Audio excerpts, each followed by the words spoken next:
आज पूर्वाह्न नीलगिरी एनएससी कल्याण मंडप परिसर में नीलगिरी ट्रक मालिक संघर सभापति शिशिर राउत सभापतित्व एक जरूरी बैठक अनुष्ठित हो जाइछि।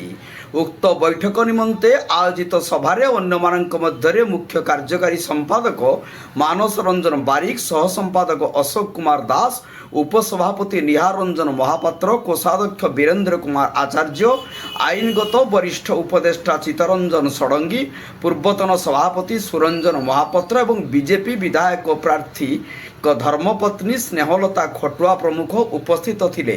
सभापति श्री राउत वक्तव्य कही कि 2014 मसीह ट्रक मालिक संघर सदस्य माने अत्यंत दुर्दिन मध्य जीवन निर्वाह करुछंती। 2014 मसीहा तत्कालीन बीजेडी विधायक सुकांत नायक खଣି खादान को तीव्र विरोध करथिले। 2019 रे बीजेपी विधायक भाव निज स्वार्थ हासिल पाई खଣି खादान को विरोध करिबारु खଣି खादान बंद होइबा द्वारा ट्रक मालिक माने भड़ा न पाई अत्यंत कष्ट रे समय काटुछंती। एभली दुर्दिन समय संतोष खटुआ उपदेष्टा भावे तांको दायित्व निर्वाह करिबा सहित आमर प्रत्येक सुख दुख रे साथी होइछंती। आगामी निर्वाचन परिप्रेक्षी जे आम दुखरे अच्छी सहयोग करुछि, जार दरदी मनीष पुणिया अच्छी सेभली प्रार्थी बीजेपी संतोष खटुआ को मतदान करने को मंच उपर समस्त को आह्वान करथिले। नीलगिरी मनोज महांती को रिपोर्ट, जनता एक्सप्रेस। भोटे संतोष खटुआ को भोट दे जययुक्त कर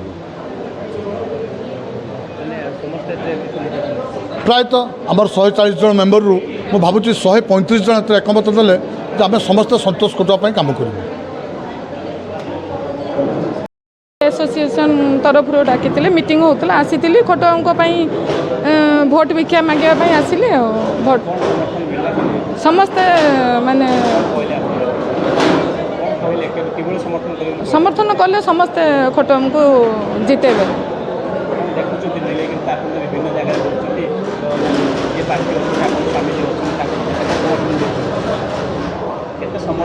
बहुत बहुत बहुत समर्थक तांका प्रति भल पाइबा बहुत लोक मानकर माँ मानकर बहुत बहुत